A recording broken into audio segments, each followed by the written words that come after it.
To బీజే TV బులెటిన్ల ముందుగా headlines చూద్దాం. మేడారం జాతరకు సీఎం ప్రత్యేక శ్రద్ధ చూపిస్తున్నారన్న మంత్రి సీతక్క. సమ్మక్క సారాలమ్మ గద్దెల అభివృద్ధిపై రేవంత్ ఫోకస్ చేశారన్న సీతక్క. భక్తులకు ఎలాంటి ఇబ్బందులు ఉండవని హామీ. మేడారం జాతర తెలంగాణ ఆత్మగౌరవమని వెల్లడి.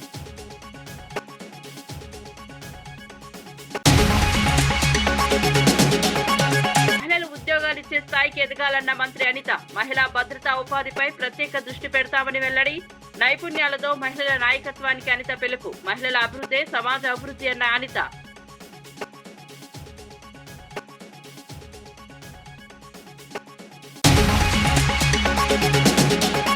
చంద్రబాబు రేవంత్ కలిసి లిఫ్ట్ నిలిపేశారన్న అవినాష్. లిఫ్ట్ ఆగడంతో రైతుల్లో ఆందోళన చెందుతున్నారని వ్యాఖ్య. జగన్ తీసుకొచ్చిందే రాయలసీమ లిఫ్ట్ అని వెల్లడి. రాయలసీమకు అన్యాయం చేస్తే పోరాటం చేస్తామన్న అవినాష్.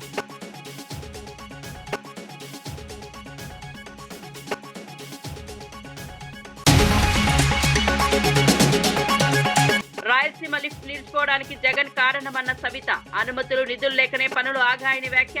రాయలసీమ అభివృద్ధికి ప్రభుత్వం కట్టుబడి ఉందని వెల్లడి. రాజకీయ ఆరోపణలతో ప్రజలను మభ్యపెట్టవద్దని వ్యాఖ్య.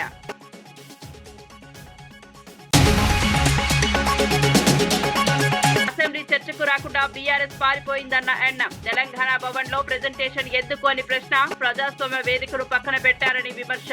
బీఆర్ఎస్ నాయకులను ప్రజలు గమనిస్తున్నారని వ్యాఖ్య.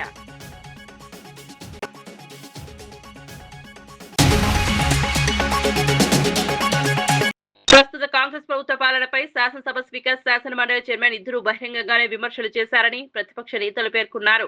ఉప ముఖ్యమంత్రి చెప్పిన అంశాలు వాస్తవానికి భిన్నమని సభలో ప్రశ్నించారని తెలిపారు. ట్రాన్స్ఫార్మర్లు కాలిపోతున్నా పట్టించుకోవడం లేదని, ప్రభుత్వ ఆసుపత్రిలో డాక్టర్లు లేరని, విద్యా వ్యవస్థ నిర్వీర్యమైపోయిందని సభాపతులే చెప్పడం గమనార్హమన్నారు. ఇది ప్రభుత్వ వైఫల్యానికి నిదర్శనమని విమర్శించారు. ప్రజలకు మౌలిక సేవలు అందించడంలో ప్రభుత్వం పూర్తిగా విఫలమైందని ఆరోపించారు. పాలకులు ప్రకటనలకే పరిమితమై క్షేత్రస్థాయిలో సమస్యలు పరిష్కరించడంలో నిర్లక్ష్యం చేస్తున్నారని మండిపడ్డారు. ఇలాగే కొనసాగితే ప్రజల ఆగ్రహం తప్పదని ప్రతిపక్ష నేతలు హెచ్చరించారు.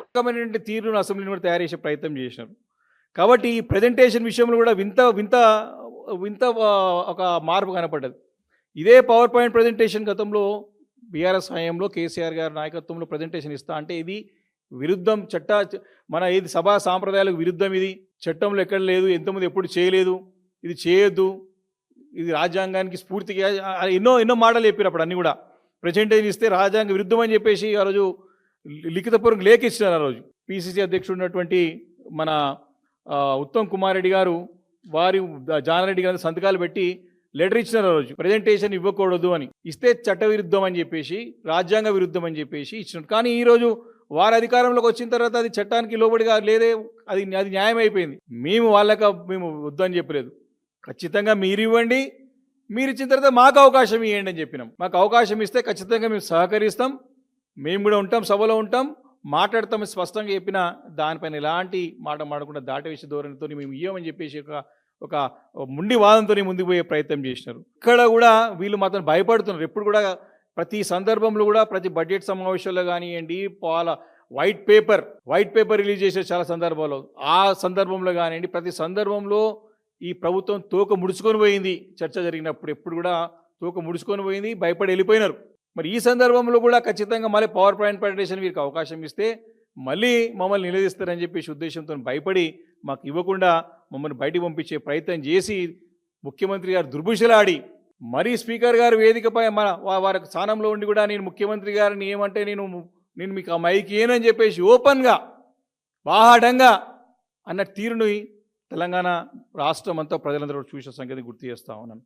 ఈ యొక్క సభలంతా కూడా, ఈ జరిగిన శాసనసభ అంతా కూడా 5 రోజులంతా కూడా కేసీఆర్ గారు సెంట్రిక్గానే జరిగింది.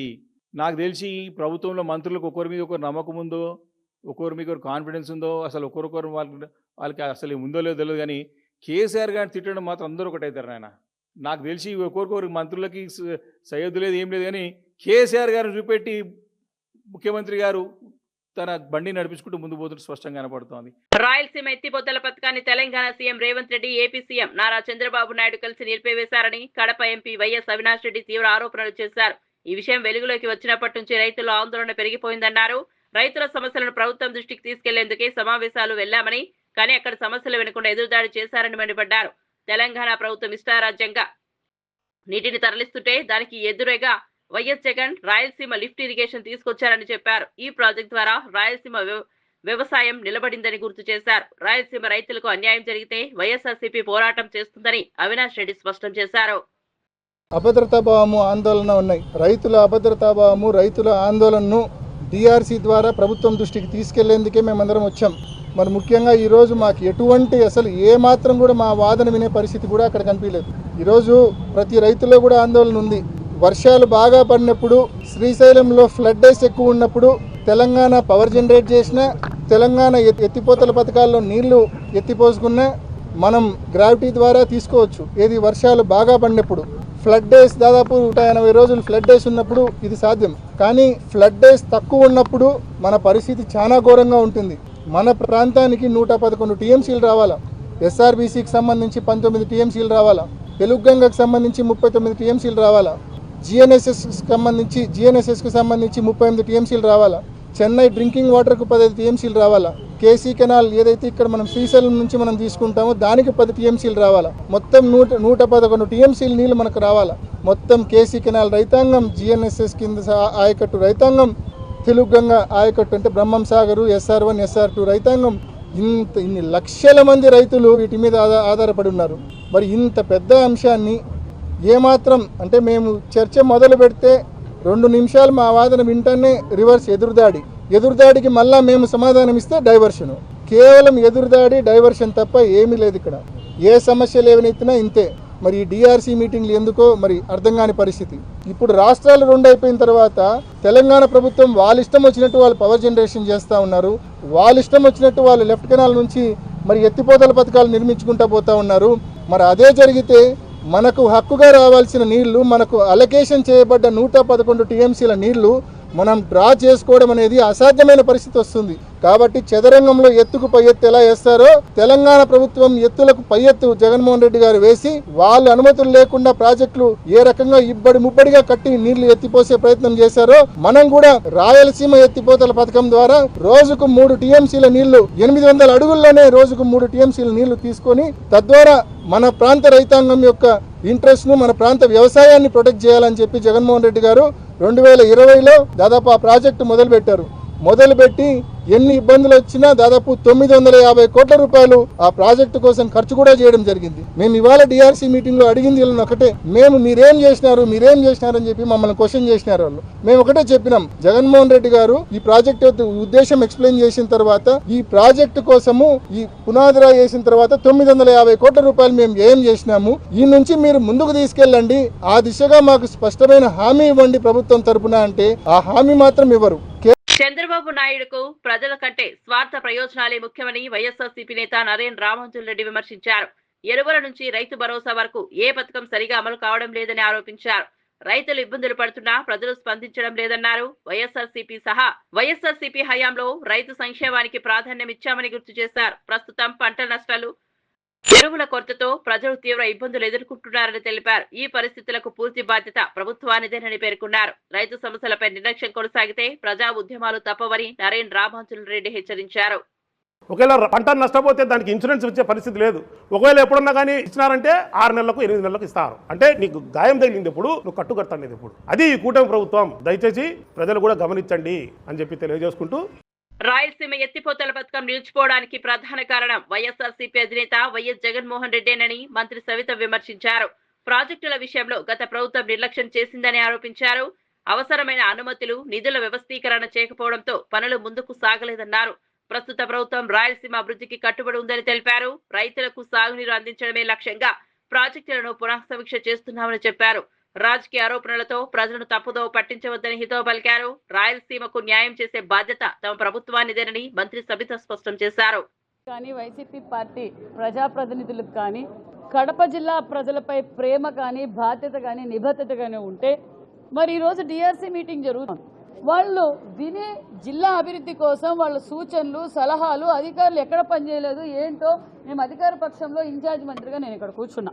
మరి అది మాట్లాడాలి. రాయలసీమ ఎత్తిపోతల పథకం మరి ఏం జరుగుతోంది, మీరు జరుపుతారా లేదా అని అన్నారు. నిమ్మల రామానాయుడు గారు రాయలసీమ పథకం వృధా అని అన్నారు అని అవినాష్ రెడ్డి గారు చెప్తున్నారు. నిమ్మల రామానాయుడు గారు రాయలసీమ ఎత్తిపోతల పథకం వృధా అని చెప్పలేదు. క్లారిటీగా ఉంది. 2,745 కోట్ల రూపాయలు అనుమతులు తీసుకోకుండా మీ పెద్దిరెడ్డి రామచంద్రరెడ్డి గారు వర్కుల కోసం ప్రజల సొమ్ము వృధా చేశారన్న విషయం నిమ్మల రామానాయుడు గారు చెప్తున్నారు. మరి 2020లోనే ఆగిపోయింది. మరి ఎవరున్నారని ఆయన్ని అడిగాము. అవినాష్ రెడ్డి గారి దగ్గర జవాబు లేదు. మీరు చేసేకి చేత కాక ఈరోజు కూటమి ప్రభుత్వం పైన, చంద్రబాబు నాయుడు పైన దుష్ప్రచారం చేస్తున్నారు. క్లారిటీగా మేము చెప్తున్నాం. అవినాష్ రెడ్డి గారు మీరు ఎన్ని బెదిరించినా, జగన్మోహన్ రెడ్డి గారు కాంట్రాక్టర్లు బెదిరించినా, మరి పోలీస్ డిపార్ట్మెంట్ బెదిరించినా, రెవెన్యూ డిపార్ట్మెంట్ బెదిరించినా, లెటర్లు రాసి ఆంధ్ర రాష్ట్రానికి నిధులు ఇవ్వద్దని చెప్పినా ఆంధ్రప్రదేశ్ అభివృద్ధిలో ఆగదన్న విషయం కూడా మీకు తెలియజేస్తున్నాం. కోనసీమ జిల్లా ఇరుసు మండలంలో జరిగిన ఓఎన్జీసీ బ్లో అవుట్ ఘటనపై కలెక్టర్ మహేష్ కుమార్ తాజా సమాచారం ఇచ్చారు. మొదటి రోజుతో పోలిస్తే మంటల తీవ్రత కొంతమేర తగ్గిందని తెలిపారు. పరిస్థితిని నిరంతరం పర్యవేక్షిస్తున్నామని, అగ్నిమాపక చర్యలు కొనసాగుతాయని చెప్పారు. ఇప్పటి వరకు ప్రాణ నష్టం జరగలేదని స్పష్టం చేశారు. స్థానిక ప్రజలను సురక్షిత ప్రాంతాలకు తరలించి అవసరమైన సహాయం అందిస్తున్నామని తెలిపారు. నిపుణుల సహకారంతో పరిస్థితిని పూర్తిగా నియంత్రణలోనికి తీసుకొచ్చే ప్రయత్నం జరుగుతోందన్నారు. ప్రజలు భయాందోళనకు గురి కాకుండా అధికారుల సూచనలు పాటించాలని కలెక్టర్ మహేష్ కుమార్ విజ్ఞప్తి చేశారు. సో ఆల్రెడీ బ్రీఫ్ చేశాము రిగార్డింగ్ ద ఇష్యూ. అందరికీ తెలుసు, ఎస్టర్డే ఈవినింగ్ కి everything was controlled. 4 villages affected అయ్యాయి. ఆ 4 విలేజెస్ లో ఉన్న ప్రజలందరికీ కూడా they have gone back to their homes and normalcy restore అయింది. ఆ లోకల్ పబ్లిక్ అందరికి కూడా మాట్లాడడం జరిగింది. రైట్ నౌ అయితే there is no issue. Peaceful గా అక్కడ ఉండొచ్చు అని చెప్పేసి కన్ఫర్మేషన్ ఇవ్వడం జరిగింది. అక్కడ ఎన్ని కొబ్బరి చెట్లు ఎగ్జాక్ట్ నెంబర్స్ లో పాడైపోయాయి, ఎన్ని ఎకరాల్లో పాడైపోయింది, సో అక్కడ రీస్టోరేషన్ డ్యామేజెస్ ఏమేమి జరిగాయి, ఏమేమి రోడ్లు వేసాము, ఎక్కడి నుంచి వాటర్ కలెక్ట్ చేస్తున్నాము, సో అవన్నీ కూడా ఎన్యూమరేషన్ జరుగుతుందండి right now. So from the ONGC authorities చెప్పడం ఏంటంటే right now everything is under control. So వాళ్ళు ఆల్మోస్ట్ 4 to 5 పంప్స్ ఆపరేట్ చేసి అక్కడ టెంపరేచర్స్ అన్ని రెడ్యూస్ చేసి ఆ వెల్ కి 10 to 15 మీటర్స్ రేడియస్ లో ఇప్పుడు వాళ్ళ టీమ్స్ వర్క్ చేస్తున్నారు. సజ్ దట్ ఏదన్నా డెఫిషియన్సీస్ ఉన్నాయా, హౌ డిడ్ ఇట్ హ్యాపెన్ అనేది క్వైరీ. ఈ నెల 18, 19 తేదీల్లో మేడారంలో ముఖ్యమంత్రి రేవంత్ రెడ్డి పర్యటన జరగనున్నట్లు మంత్రి సీతక్క వెల్లడించారు. సమ్మక్క సారాలమ్మ గద్దెల పునరుద్ధరణకు సీఎం ప్రత్యేక శ్రద్ధ చూపుతున్నారని తెలిపారు. సమ్మక్క సారాలమ్మ కేవలం ఆదివాసులకే కాదు, కోట్లాది మంది భక్తులకు కొంగు బంగారమని పేర్కొన్నారు. జాతర ఏర్పాట్లన్నీ సమన్వయంతో భక్తులకు ఎలాంటి ఇబ్బందులు లేకుండా పూర్తి చేస్తున్నామని చెప్పారు. అధికారులు, ప్రజాప్రతినిధులు, స్థానికులు అందరూ సహకరించడంతో జాతర విజయవంతంగా ముందుకెళ్తోందని తెలిపారు. భక్తుల భద్రత, మౌలిక సదుపాయాల కల్పనకు ప్రభుత్వం ప్రాధాన్యం ఇస్తోందని స్పష్టం చేశారు. మేడారం జాతర తెలంగాణ సంస్కృతి, విశ్వాసాలకు ప్రతీకగా నిలుస్తుందని మంత్రి సీతక్క పేర్కొన్నారు. మరి జాతరతో పాటు ఇప్పుడు మనం ఎంచుకున్నది గద్దెల పునరుద్ధరణ, ఆలయ ప్రాంగణ పునరుద్ధరణ. సో ఈ పనులు కూడా ఇప్పుడే ఉండడంతో వాటికి కూడా ప్రత్యేకంగా నిధులు ఇచ్చి ముఖ్యమంత్రి గారు ప్రత్యేకంగా ఇక్కడికి వచ్చి మరి మాస్టర్ ప్లాన్ ఓపెన్ చేసి మళ్ళీ తర్వాత ఎప్పటికప్పుడు హైదరాబాద్ నుంచి కూడా వారు మానిటరింగ్ చేయడం, మరి గుడి నిర్మాణానికి సంబంధించినటువంటి యుద్ధ ప్రాతిపదికన పనులు చేపట్టడానికి మా ఇన్ఛార్జ్ మినిస్టర్ సీనన్న గారికి కూడా బాధ్యతలు ఇవ్వడం, వారు కూడా చక్కచక్క వారి బాధ్యతలన్నీ కూడా నిర్వర్తిస్తూ మరి 18వ తారీఖు నాడు మరి నూతనంగా ఏదైతే నిర్మాణం చేపట్టినామో ఆ యొక్క ప్రాంగణము పునరుద్ధరణ ఓపెనింగ్ కార్యక్రమానికి 18వ నాడు సాయంత్రం ముఖ్యమంత్రి గారు వస్తున్నారు. అక్కడే బస చేస్తారు మేడారంలో. కాబట్టి మిమ్మల్ని మన ప్రజలందరినీ కూడా ఆహ్వానిస్తా ఉన్నాం. అదేవిధంగా 19వ తారీఖు నాడు ఉదయమే మరి 7-8 గంటల మధ్యనే ముహూర్తానికి మరి గుడిని కూడా ప్రారంభించడం జరుగుతుంది ముఖ్యమంత్రి గారి చేతుల మీదుగా. అందుకనే రాష్ట్రంలో ఉన్నటువంటి అధికారులకు, ప్రజాప్రతినిధులకు, ప్రజలకు ఈ సందర్భంగా మీడియా ద్వారా తెలియజేస్తా ఉన్నాం. హైదరాబాద్ తర్వాత వరంగల్ ను 2వ రాజధానిగా ప్రభుత్వం చూస్తోందని మంత్రి పొంగులేటి శ్రీనివాసరెడ్డి స్పష్టం చేశారు. ఉమ్మడి వరంగల్ జిల్లాలో అభివృద్ధి పనులను వేగవంతం చేస్తామని తెలిపారు. భద్రకాళి ఆలయ పునరుద్ధరణతో పాటు మాడవీధుల అభివృద్ధి పనులు త్వరలో పూర్తి చేస్తామని చెప్పారు. కాకతీయ టెక్స్టైల్ పార్కును మరింత అభివృద్ధి చేయాలని అధికారులకు ఆదేశాలు ఇచ్చినట్లు తెలిపారు. వరంగల్ నగరంలో నాలాలు, డ్రైనేజీ వ్యవస్థను మెరుగుపరిచి నగరాన్ని సుందరంగా తీర్చిదిద్దుతామని పేర్కొన్నారు. చారిత్రక వారసత్వాన్ని కాపాడుకుంటూనే ఆధునిక మౌలిక సదుపాయాలు కల్పించడమే ప్రభుత్వ లక్ష్యమన్నారు. వరంగల్ అభివృద్ధితో తెలంగాణకు కొత్త ఊపొస్తోందని మంత్రి పొంగులేటి వ్యాఖ్యానించారు. సిస్టమ్ ఏదైతే ఉందో, గౌరవ ముఖ్యమంత్రి గారు వరంగల్ వచ్చినప్పుడు 4,000 కోట్ల పైచీలకు అడ్మినిస్ట్రేషన్ అప్రూవల్ ఆనాడు ఇవ్వడం జరిగింది. దాంట్లో భాగంగా ఫేస్ మేనర్ లో కోరు ప్రాంతంలో గడిచిన వర్షాకాలంలో వచ్చిన వరదలు ఎక్కడైతే ఎక్కువగా దెబ్బతిన్నాయో ఆ ప్రాంతాలని భవిష్యత్తు కాలంలో ఆ ప్రాంతంలో నివసించే వారికి ఇబ్బంది లేకుండా ఉండే విధంగా ఈ డ్రైనేజ్ వ్యవస్థని ఫస్ట్ ఫేజ్ లో రాబోయే వారం రోజుల లోపే ఫస్ట్ ఫేజ్ లో కొంత టెండర్లు పిలవడం జరుగుతుంది. దాంతో పాటు మౌలిక వసతుల్లో భాగంగా తాగునీరుకు సంబంధించింది సుమారు 560-570 కోట్లతో తాగునీరుకు సంబంధించిన సెక్టార్ లో కూడా టెండర్లు పిలవడం జరుగుతుంది. దాని మీద కూడా పూర్తిగా సమీక్షించుకున్నాం. వీటితో పాటు ఏదైతే వరంగల్ పట్టణంలో ఒక అద్భుతమైన హాస్పిటల్ పూర్తి చేసి ఈ వరంగల్ ప్రాంతంలో ఉన్న ప్రజలకే కాకుండా ఈ పరిసర ప్రాంతాల్లో ఉండే జిల్లాల్లో ఉండే ప్రజలు హైదరాబాద్ తర్వాత హెల్త్ హబ్ గా వరంగల్ ఉన్న సంగతి మనకు తెలియదు కాదు. అటువంటి వరంగల్లో ప్రభుత్వ హాస్పిటల్ మరింత అద్భుతంగా తీర్చిదిద్దే దాంట్లో భాగంగా అతి కొద్ది నెలల్లోనే దాన్ని కూడా ఎలా పూర్తి చేయాలని ఈ రోజు చర్చించుకున్న దాంట్లో జరగడం జరిగింది. ఇందిరమ్మ ఇల్లు ఆనాడు మొండి గోడలతో ఒప్పజెప్పిన 2 BHK ఇల్లు, వాటితో పాటు రాష్ట్రంలో హౌసింగ్ సెక్టార్ నుంచి ఏవైతే middle class below middle class ప్రజలకు కూడా ప్రభుత్వ పక్షాన ఆ middle class below middle class ప్రజల కోరిక, ఒక చిరకాల కోరిక, ఒక గూడు కట్టుకోవాలని, ఆ గూడు కట్టుకునే కాన్సెప్ట్ ఆనాడు రాష్ట్ర విభజనకు ముందు లైక్ కుక్కడపల్లి లాంటి హౌసింగ్ బోర్డు డిపార్ట్మెంట్ తో ఇళ్లు ఏర్పాటు చేసి మధ్యతరగతి కుటుంబాలకు వారి స్థాయికి తగ్గ ఇళ్లు రాష్ట్ర ప్రభుత్వం హౌసింగ్ బోర్డు నుంచి కట్టించే కార్యక్రమాన్ని వరంగల్లో శ్రీకారం చుట్టే ఏర్పాట్లు కూడా యుద్ధ ప్రాతిపదిక మీద చేయాలని ఈ రోజు ఈ సభలో ఆదేశాలు ఇవ్వడం జరిగింది. దీంతో పాటు వరంగల్ కి ఇన్నర్ రింగ్ రోడ్డుకు సంబంధించిన బ్యాలెన్స్ కొంత మిగిలిపోయింది. దాన్ని కూడా కొంత part already land acquisition complete అయింది. రిమైనింగ్ బ్యాలెన్స్ కూడా కంప్లీట్ చేసే కార్యక్రమాన్ని పూర్తి చేస్తూ, అదే రకంగా భద్రకాళి టెంపుల్ కు సంబంధించిన మాడు వీధుల పని గతంలో వర్షాకాలం వర్షాలు రావడం వల్ల ఆ భద్రకాళి ట్యాంక్ లో డీసిలిటైజేషన్ కానీ ఆ టెంపుల్ మాడు వీధులతో పాటు ఆ టెంపుల్ ని పునరుద్ధరించే దాంట్లో భాగంగా కొన్ని పనులు పెండింగ్ ఆగిపోయాయి. వాటికి సంబంధించింది కూడా ఎలా పూర్తి చేయాలని ఒక టైం లైన్ పెట్టుకొని పూర్తి చేసే కార్యక్రమాన్ని చర్చించుకొని ఈ ప్రెస్ మీట్ అయిన తర్వాత దాన్ని కూడా పరిశీలించడం జరుగుతుంది. మొత్తం మీద వరంగల్ ని హైదరాబాద్ తర్వాత నెక్స్ట్ క్యాపిటల్ గా ఏ దృష్టితో ఈ ప్రభుత్వం చూస్తుందో అదే రకంలో వరంగల్ పట్టణానికి అన్ని మౌలిక వసతులు కల్పించాలి, అన్ని రకాలుగా వరంగల్ ని అభివృద్ధి చేయాలి, అన్ని సెక్టార్ని ఇక్కడికి తీసుకురావాలి. ఆనాడు మధ్యలో వదిలేసిన కాకతీయ టెక్స్టైల్ పార్కులు కూడా వరదలు వచ్చినప్పుడు అది ముంపుకి గురవుతుంది. దాన్ని కూడా రివైవ్ చేసే దాన్ని కూడా చాలా క్షుణ్ణంగా ఈ రోజు డిస్కస్ చేసి దాన్ని కూడా ఆదేశాలు ఇవ్వడం జరిగింది. రాహుల్ గాంధీ త్యాగాల కుటుంబానికి చెందిన నాయకుడని, ఆయనపై అనుచిత భాష వాడడం సరికాదని మంత్రి పొన్నం ప్రభాకర్ మండిపడ్డారు. వరుస ఎన్నికల ఓటములతో కేటీఆర్ అసహనం పరాకాష్ఠకు చేరిందని వ్యాఖ్యానించారు. రాజకీయాల్లో విమర్శలు ప్రతి విమర్శలు సహజమే అయినా దిగజారుడు మాటలు ఉపయోగించడం తగదన్నారు. రాహుల్ గాంధీపై ఇలాంటి వ్యాఖ్యలు చేయడం వల్ల కేటీఆర్ గొప్పవాడు కాలేడని స్పష్టం చేశారు. ప్రజాస్వామ్యంలో భాషకు ప్రవర్తనకు హద్దులు ఉంటాయని గుర్తు చేశారు.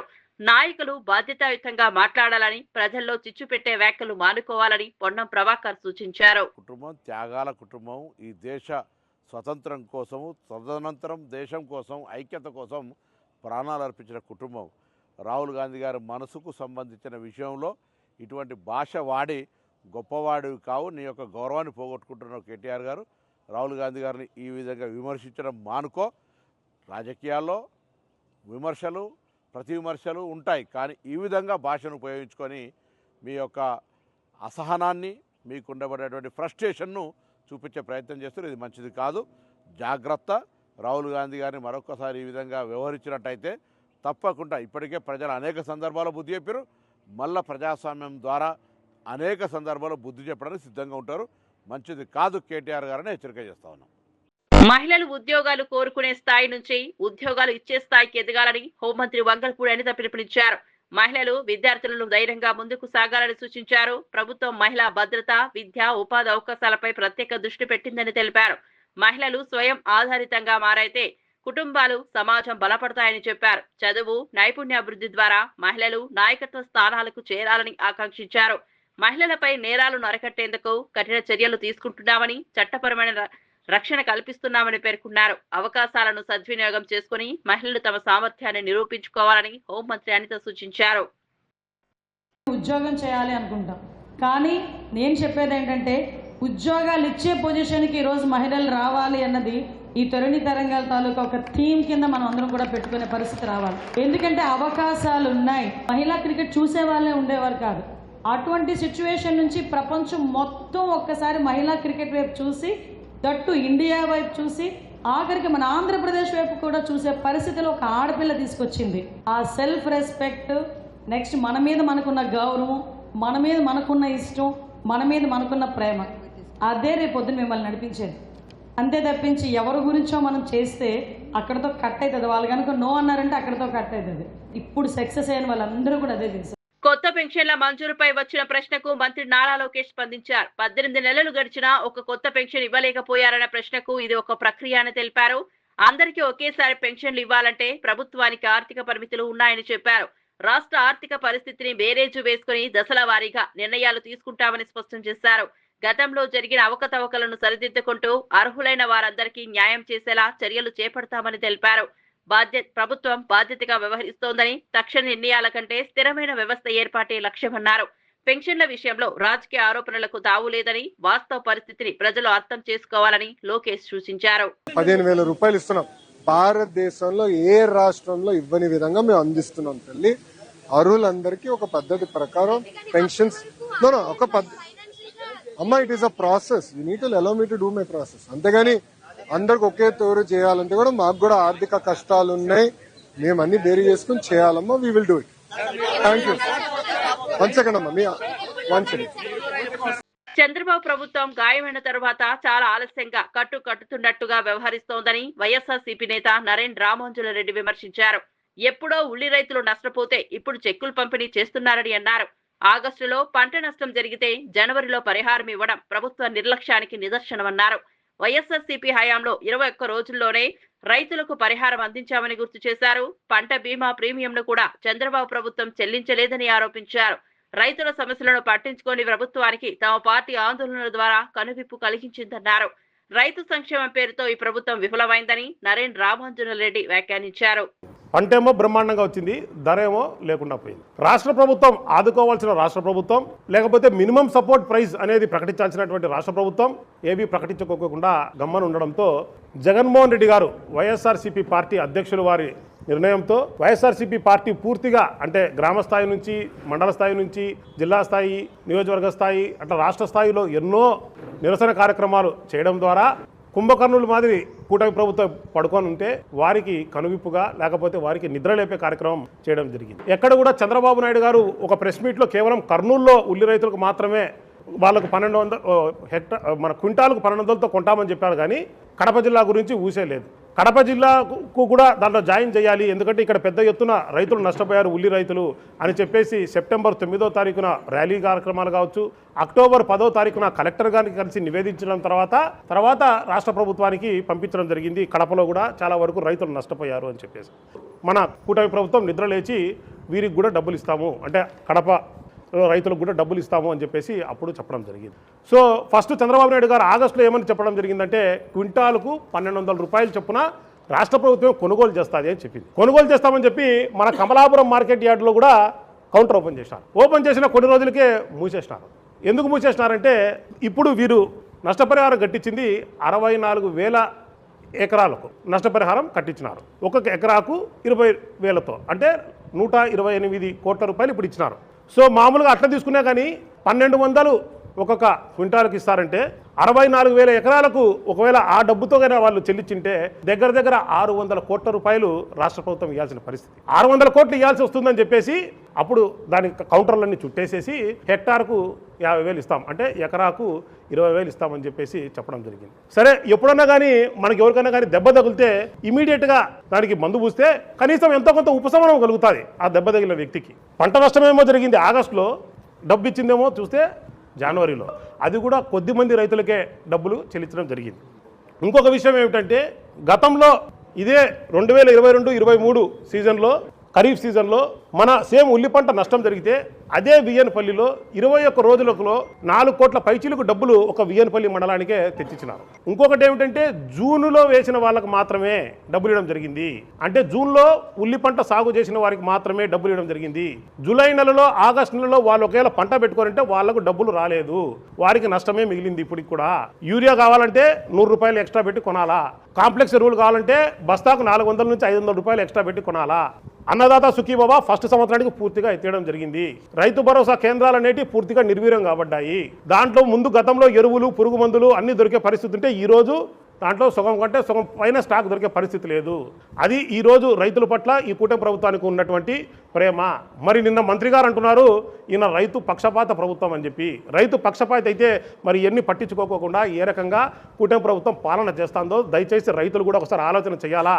ప్రధానమంత్రి ఫసల్ బీమా యోజన ఈ పథకం కింద ఇది 2016 ఫిబ్రవరి 18వ తారీఖున కేంద్ర ప్రభుత్వం నరేంద్ర మోడీ గారు ఈ పథకాన్ని లాంచ్ చేయడం జరిగింది. ఈ పథకం ఒక ముఖ్య ఉద్దేశం నీళ్ల విషయంలో తెలంగాణకు సీఎం అన్యాయం చేస్తున్నారంటూ అసెంబ్లీ సమావేశాలు పెట్టాలని డిమాండ్ చేసిన బీఆర్ఎస్ సమావేశాలు పెట్టిన తర్వాత చర్చకు రాకుండా పారిపోయిందని ఎమ్మెల్యే ఎన్ఎం శ్రీనివాసరెడ్డి విమర్శించారు. అసెంబ్లీలో చర్చకు రాకుండా తెలంగాణ భవన్లో ప్రెజెంటేషన్ ఇవ్వడం ఏంటని ప్రశ్నించారు. ప్రజాస్వామ్య వేదిక అయిన అసెంబ్లీని పక్కన పెట్టి ఇలా వ్యవహరించడం బాధ్యత రాహిత్యమన్నారు. నీటి సమస్యలపై నిజంగా చిత్తశుద్ధి ఉంటే సభలో చర్చకు రావాలని సూచించారు. బీఆర్ఎస్ తీరును ప్రజలు గమనిస్తున్నారని, ఇటువంటి రాజకీయాలు ఎక్కువ కాలం నడవవని ఎన్ఎం శ్రీనివాసరెడ్డి వ్యాఖ్యానించారు. అర్హత లేదు ఆ స్థానానికి అని చెప్పి తెలంగాణ ప్రజలు అనుకుంటా ఉన్నారు. వాళ్ళే ఛాలెంజ్ చేస్తారు. కేసీఆర్ గారు 2 సంవత్సరాల తర్వాత బయటికి వచ్చి తేల్చుకుందామంటారు, లెక్కలు చూద్దామంటారు. నీళ్ళ దోపిడీ జరిగింది, దాంట్లో గవర్నమెంట్ పాత్ర ఉంది, రేవంత్ రెడ్డి గారు ఏం పనిచేస్తలేరు అని అంటారు. తీరా మొత్తం కూడా సభలో రుజువులతో సహా పెట్టడానికి అధికార పక్షం నిర్ణయించుకుంటే సభలో మాట్లాడకుండా పోయి భవనంలో పవర్ పాయింట్ ప్రజెంటేషన్ చేస్తా అంటారు. ఇదెక్కడి అన్యాయం, ఇదెక్కడి విపరీతమైన ఆలోచన పద్ధతి మాకైతే అర్థం కావట్లే. వార్తలు ముగించే ముందు ముఖ్యాంశాలు మరోసారి.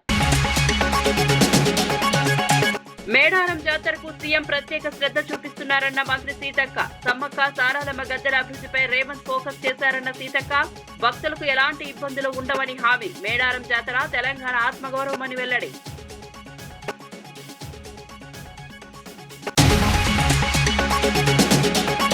మహిళలు ఉద్యోగాలిచ్చే స్థాయికి ఎదగాలన్న మంత్రి అనిత. మహిళా భద్రతా ఉపాధిపై ప్రత్యేక దృష్టి పెడతామని వెల్లడి. నైపుణ్యాలతో మహిళల నాయకత్వానికి అనిత పిలుపు. మహిళల అభివృద్ధి సమాజ అభివృద్ధి అన్న అనిత.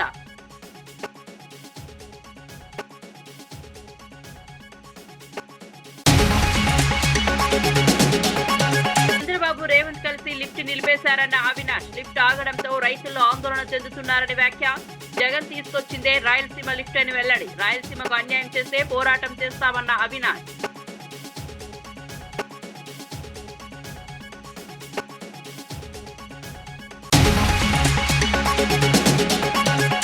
రాయలసీమ లిఫ్ట్ నిలిచిపోవడానికి జగన్ కారణమన్న సవిత. అనుమతులు నిధులు లేకనే పనులు ఆగాయని వ్యాఖ్య.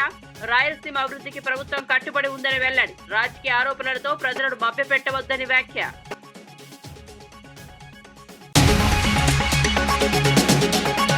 అసెంబ్లీ చర్చకు రాకుండా బీఆర్ఎస్ పారిపోయిందన్న ఎన్ఎం. తెలంగాణ భవన్ లో ప్రెజెంటేషన్ ఎందుకు అని ప్రశ్న. ప్రజాస్వామ్య వేదికను పక్కన పెట్టారని విమర్శ. బీఆర్ఎస్ నాయకులను ప్రజలు గమనిస్తున్నారని వ్యాఖ్య.